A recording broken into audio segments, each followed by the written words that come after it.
I literally just realized that I never filmed an intro for this vlog. So let me jump in and do that really quickly before I just submerge you guys into what's happening in this vlog. So this is a week-long vlog where I wanted to read new adult fantasy series because I feel like I've been so focused on backlisted books as well as continuing in series that I've already started. And so I kind of just wanted to get a feel and see how adult fantasy is changing this year. And so I picked up three different books. Empire of Exiles, which I'm pretty sure came out this year in 2023. Let me just check because I'm not even sure because I got the arc last year. Okay, so this came out in November or December of 2022, and then we have Scorpica, which also came out in the fall of 2022, and then we have The Adventures of Amina Al-Sarafi, which just came out in March of 2023. So all of these books have been out for a year or less. So yeah, you guys are gonna come along as I read these three books and share my thoughts and opinions on them.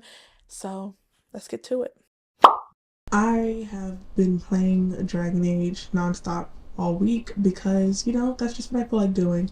I'm preparing for this big battle up and coming, but I want to upgrade like my potions and things like that, and I can't find the necessary like rare herbs, so that's what I'm on the hunt for. I've been farming for herbs that I need to upgrade my potions, and also just trying to level up because it says that before you go into the battle, it recommends that you're at least a level 16, which I am, but it ranges from level 16 to level 19, and I'm nervous. Like, I feel like maybe I want to be like a 17 or 18 before, so that's where we are. Oh, I have to go fight a giant, apparently, so goodbye.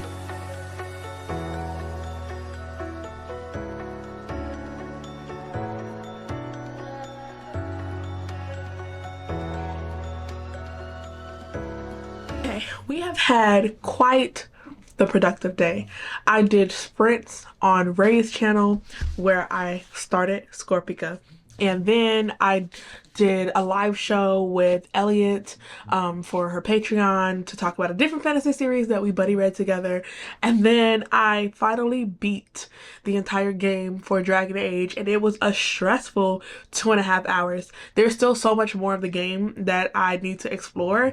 And honestly, I was shocked that I made it through. It took me a while because I didn't get a chance to really level up. I didn't realize like how interconnected everything was, and so I thought that like the final three battles would be one by one, and so I figured the best way to level up was to go into like one of the final three battles, but one triggered the other, and so while I thought I was leveling up, but the pressure was so much higher than what I anticipated it to be, so it was stressful, but I did it, and I'm proud of myself. It took me 62 hours to beat that game, but I feel like that's not bad because like when I go on Google and I Google how long it takes to beat the game, it's like averaging 46 hours, which I feel very good about myself because I am not a game player like that. Like, this is the first game that I have played all the way through in my entire life. Literally the first. And this is the first game that I've played in years. I bought a PlayStation 5 just to play this game. I know that sounds crazy, but I wanted to play a game. I wanted to play like The Sims or something like that. And I couldn't justify buying an entire gaming console just to play The Sims.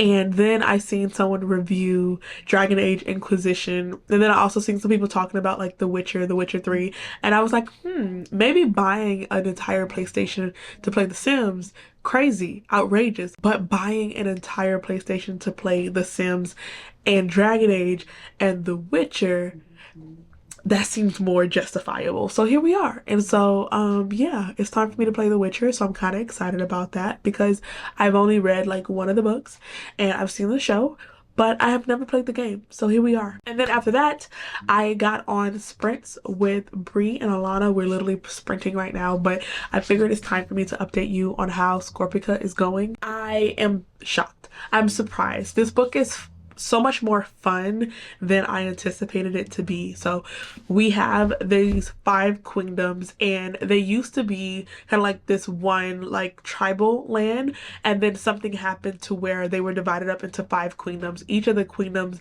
have something that they bring to the world.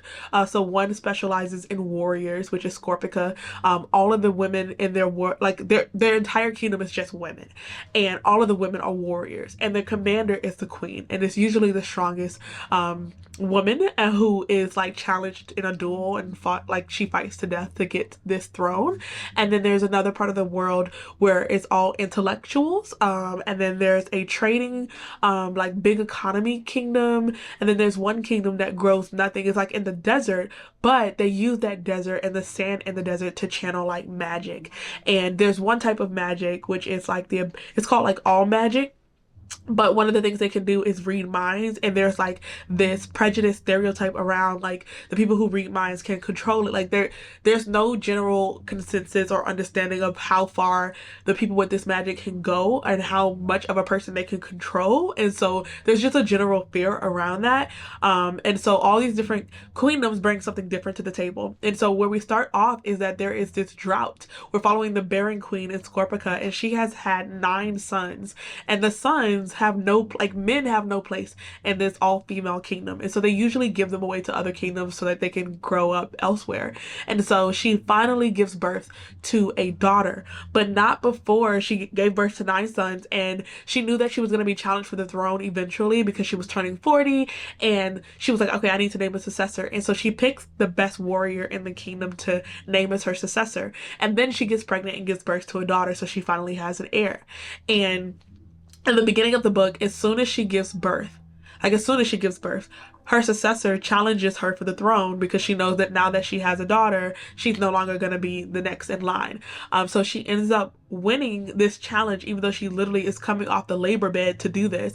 But that successor had a daughter who is just as good a fighter as her. And so you know almost immediately that just because she managed to win this duel, that when her daughter comes back for revenge, that she's not going to win that one at all. And so there is a like majestic brutality to this world and how men are existing within this society. I feel like having a world that's just set on femininity and like women in so many different capacities it adds like a layer of complexity to the story. I enjoyed the backstory a lot because you get little bits of information as to like why this drought is happening and why none of the 5 queendoms has given birth to a girl in 5 years. And you start to see the effects of that, especially because the warrior queendom is getting to the point where they're like, if we can't have any girls of our own, we'll just go steal some from other kingdoms. And they're not having daughters either, but it's just when you're not having daughters, then the ones that you recently had become that much more precious.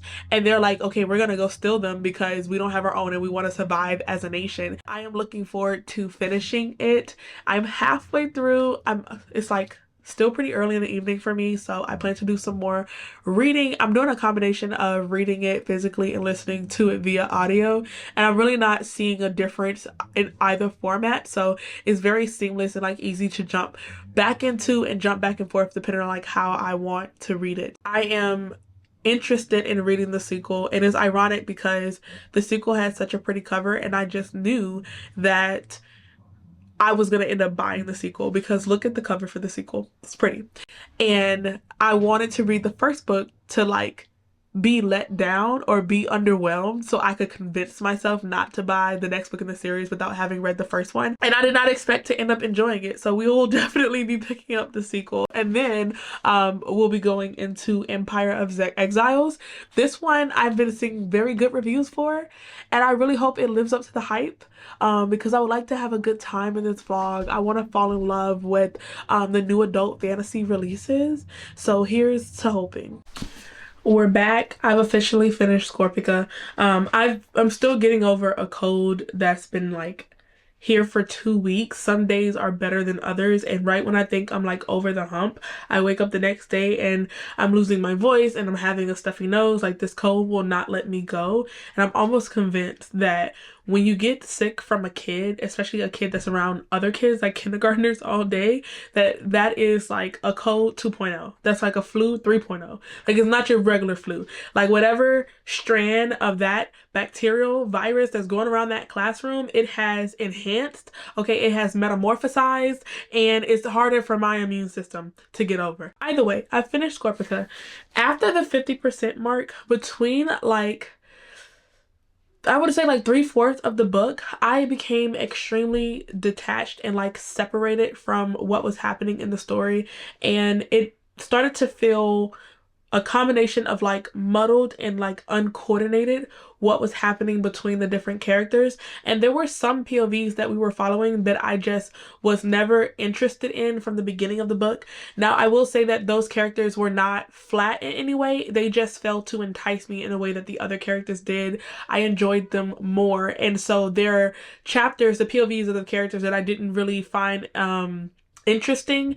They started to feel like rambling kind of chapters, if that makes any sense. And I was not intrigued. Like it got like that part of the book was extremely rough for me, to the point where I was like, maybe like the first half was really good, but like now it's time to DNF. But I enjoyed the first half so much that I decided to keep pushing through and make it to the end of this book.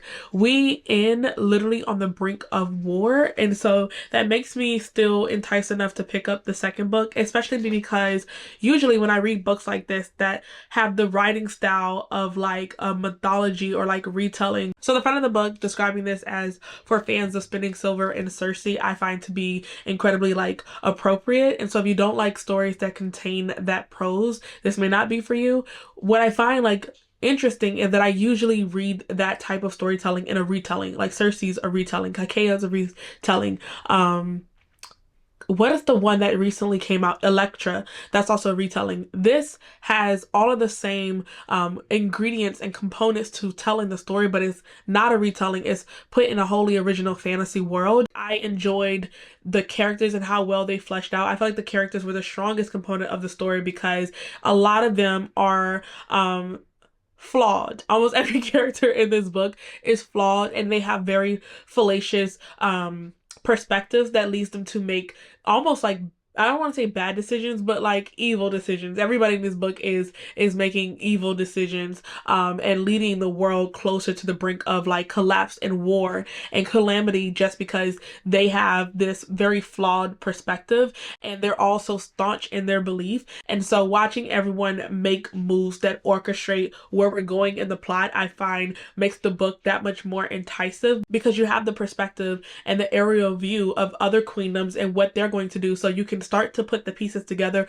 with the author and you know where it's going to go. And there is a comfort in that, there is certainty in that, and it makes you feel like, okay, the setup is there for the payoff. I am still interested in seeing where we go. I'm just nervous that like, what if I get disconnected in the second book in the way that I was in the third quarter of this book, because it was really hard for me to push through. I'm still glad that I did. I still enjoyed this world where you have women, and the complexity is just my favorite thing about the story. I think it would be interesting to have a male POV, like, or to be closely tied to a male, so that you can see how their experience is existing in a world that is solely set on a matriarchy. I think that having that dichotomy and that parallel would have been very interesting. I don't necessarily want a male POV, but maybe getting to see a tertiary character that is a male that is maneuvering within this matriarchal society would be very interesting to follow. Good morning, good morning. Last night I managed to read 100 pages physically, and then by surprise, my hold on the audiobook actually came through this morning, and so I listened to the next 50 pages, and I have to say that I'm very glad that I ended up getting the audiobook, because the narrator is doing a much better job at animating this story than I was in my head. I find like I'm very glad that I started via like reading it physically, because I feel like I was forced to engage with the story and on a more intimate level. I feel like the beginning of this book is definitely the roughest part. There's a lot of info dumping in the beginning, and there's a lot of moving central pieces, but almost immediately you realize why that is a thing.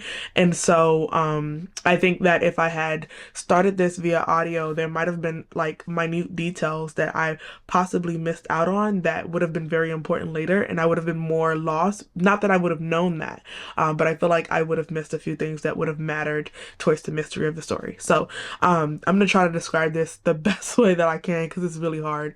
You have this prologue in the beginning where a brother is facing his, I guess, his older brother who has recently staged a coup. The current emperor, or the previous emperor, was slain by his brother. His brother slew him and his entire family and ascended to like the throne or the leadership position. And this brother that led this rebellion claims to have found the only remaining living descendant, which is a daughter of the previous emperor. So technically she would have been the rightful heir to the throne. And so he has led this rebellion to put her in her rightful place and to dethrone her father's brother.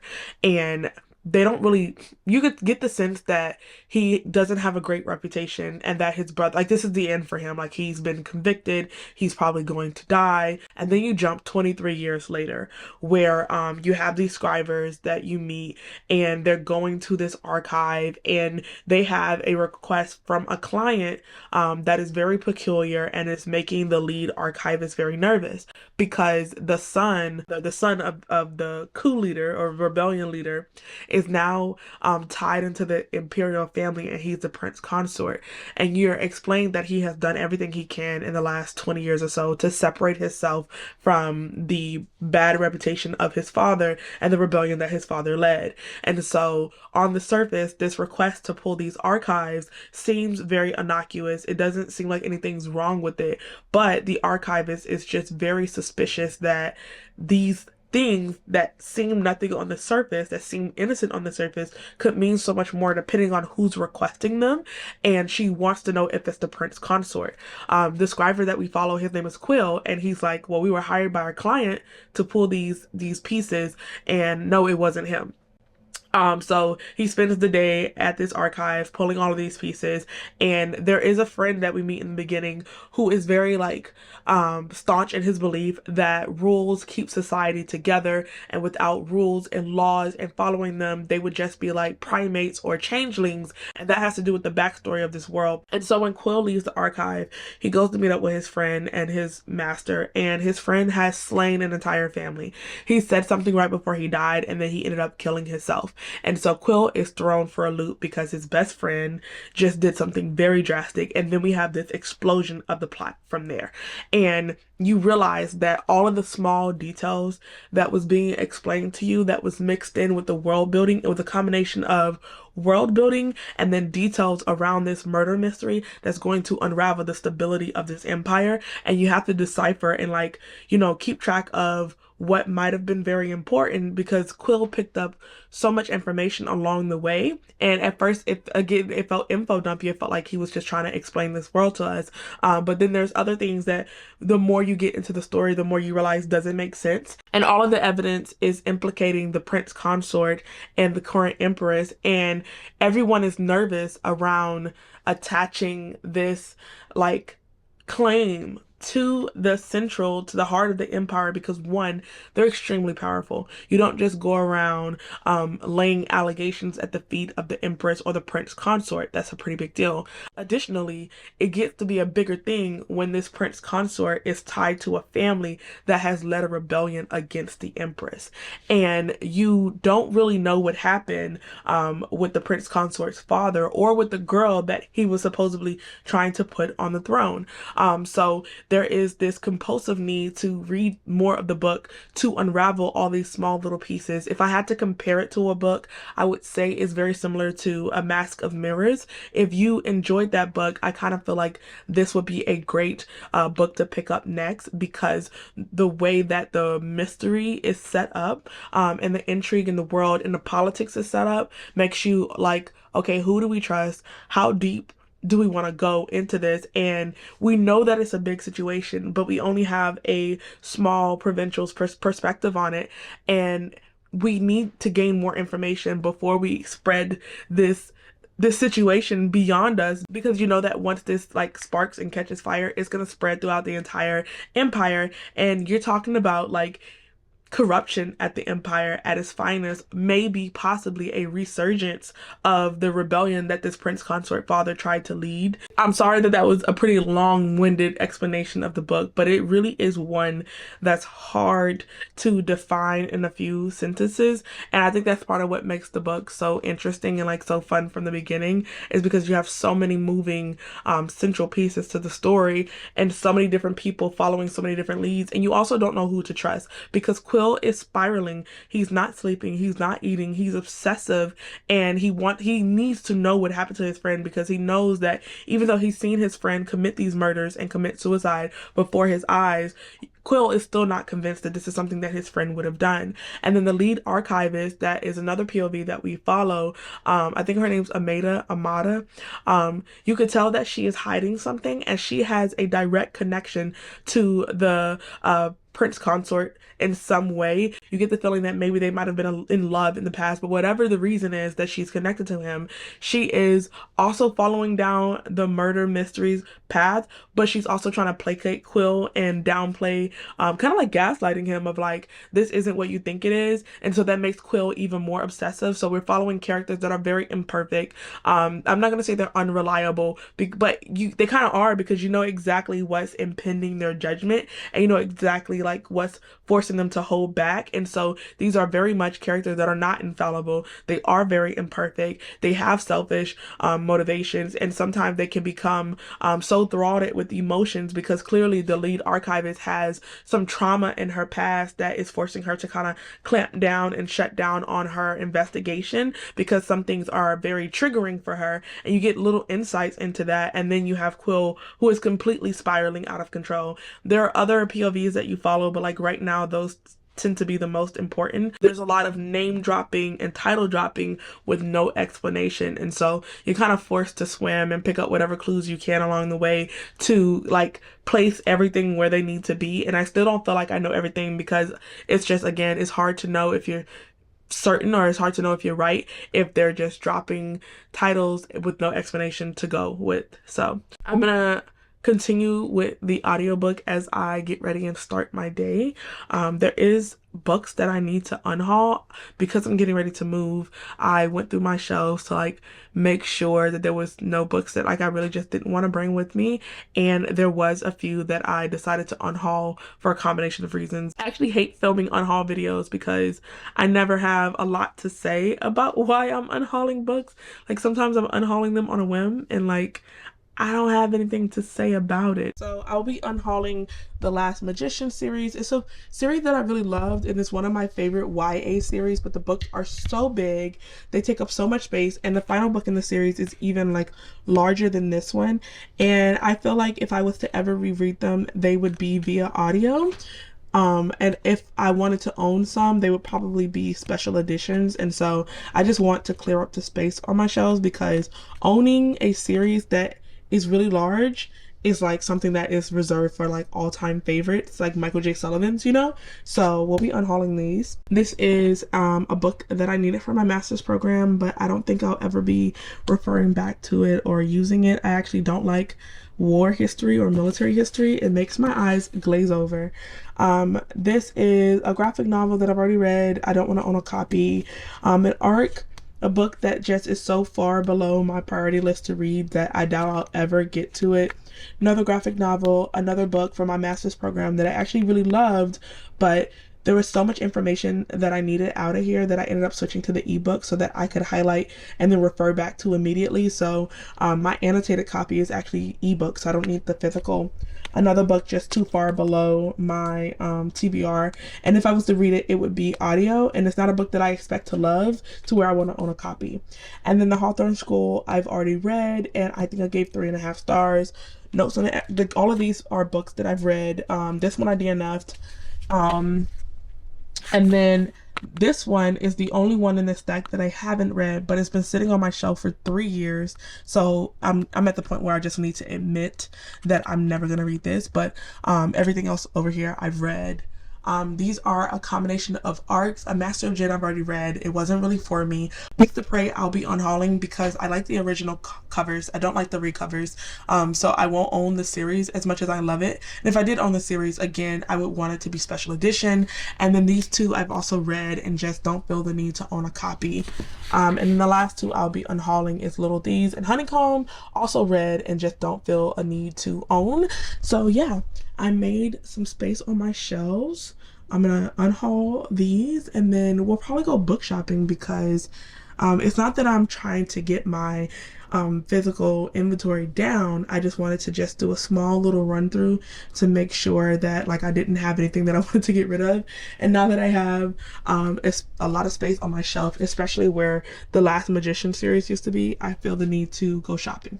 It took me quite a few days to finish Empire of Exiles, and it's going to be hard to really put how I feel into a review, but I'm going to try. This book is equal parts fantasy and mystery, and that is probably my biggest disconnect from the story. I am not a huge mystery reader, especially when it is the central moving component to a plot. And I think that generally I'm just not into big mystery books like that. But also, I didn't expect the mystery to be the entirety of the plot development for the story. And so there were multiple moments that contributed to me feeling disconnected from the story. There is this ever evolving change in conspiracy theories and persons of interest and just slow unraveling of details that keeps you moving throughout the story because you're trying to guess who may be complicit and who may be involved and how this all adds up to a bigger picture. And I think that if you are into stories like that, if you are a mystery reader, this is a great example of fluidity between fantasy and mystery because the world and the atmosphere and the characters give fantasy, but the central components to the plot actually give mystery. And so you're just set in this fantastical world while trying to solve this murder mystery, and you know that it has some type of deeper meaning and implications, but you're not exactly sure why. And I think that the world itself was very well done. I think the book itself was very well written. I just have personal reasons for me not really enjoying the story as much as I feel like the next person would. This is also a book that I would not continue in the series unless all the books were out because it's going to take me a while to build up my direct investment to the story because we have to move past the mystery component, which is my guess going to change in book 2 and book 3 as we continue on with the trilogy. And so I feel like my investment and my engagement would only increase in books 2 and 3, but it wasn't there in book 1 for me to feel like this is a priority read or a priority pickup when the next one comes out. If this world was a tapestry, then I would say where we start is where a very loose thread that would be the attempted coup/rebellion that happened 23 years ago. And then something happens that kind of pulls on that thread, and then you see a slow unraveling of the entire tapestry and the structure, and you don't know how far this thread is going to go until you get to the point where you're nervous that the entire tapestry is going to collapse. That is the best way to describe what is happening in this book because so many things are happening and it's hard for you to put in words and to define. Nothing of what happens in this book or in the plot could be broken down into central defining moments. This is more of like a consistent compounded aggravation of something until you get to the point where all the dominoes are falling, but you can't really place the true triggering points because there's always something else that was affecting where we got to where we are. And so it just always feels like you're running through this maze to get to the heart of this mystery until you end up at the beginning of everything. I would still recommend this. I think that if you are a reader that's like me, that it's hard to get me to commit to an entire series when the first book is just solely a mystery and you're just not sure if you had that engagement to keep going, then I would say this is worth checking out once all the books are out. However, if you are someone that really loves mysteries, especially at the center of your stories, and you want to have that added bonus of having a mystery in a fantasy world, I think that this is worth picking up ASAP. It is time to pick out our next read. I'm actually very excited for this one. So I just reached what I think would be like 25% of the book. I'm on page 125 and I wanted to come and give you my initial thoughts before I got too far into the book. So one thing that I was really nervous about going into the story is that I don't really like nautical based fantasies. Like I can do a moment of like journeying across from one location to another via the sea. But for the most part, fantasy series that are set entirely at sea just tend to be a little like discombobulated for me as a reader. And so I was kind of nervous about how I was going to feel going into that. Technically, I'm 125 pages into the book and we're not actually at sea yet. Like we actually just got to our boat. So I am enjoying the side quests that are happening, or the side quests that were happening that were preventing us from like getting to the water. And I don't know how other people are going to feel about that, but I was like pleasantly surprised that there were moments throughout the story as the story was progressing that we weren't necessarily on a ship,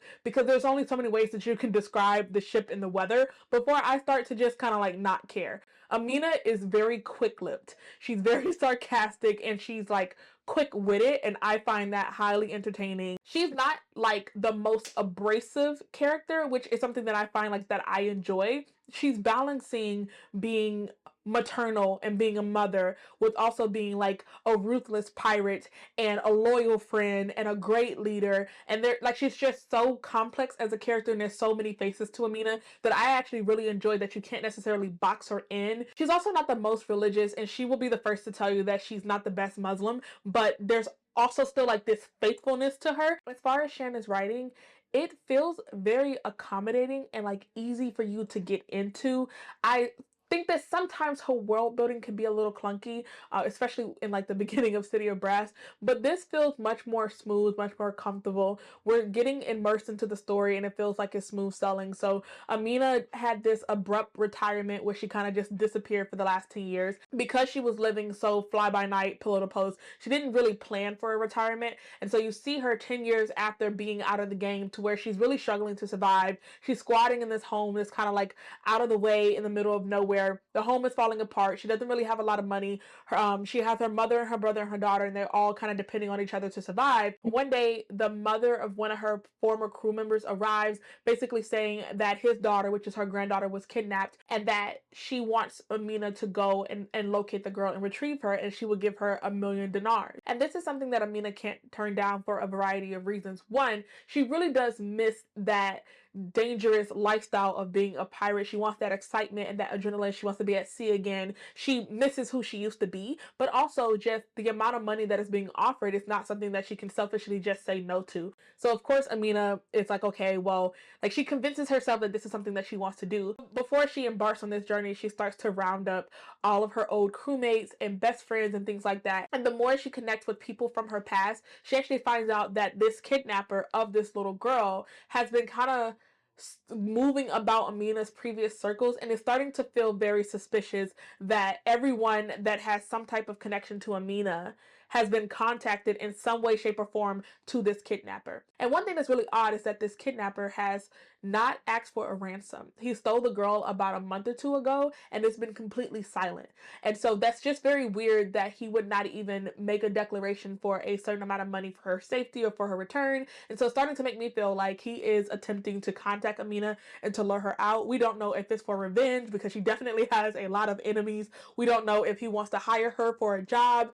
But he is a foreigner. I think he is British, and so the book is like kind of more historical fiction than anything, with a little bit of fantasy sprinkled into it, which is another reason why I feel like it's just very easy to get used to the writing style and to get used to the world. My guess is that we're set in the 1500 time period during one of the many crusades, and so I'm guessing that this kidnapper is actually from Britain. And so that puts this situation in an entirely different landscape because everybody is so apprehensive about the brutality and the moral complicity of Britons during this time period and the attacks that are happening on Jerusalem and Yemen and things like that. So there's just so much to the story, and I feel like it's very well done. It's very comfortably paced, and I'm excited to see where the rest of the book will go.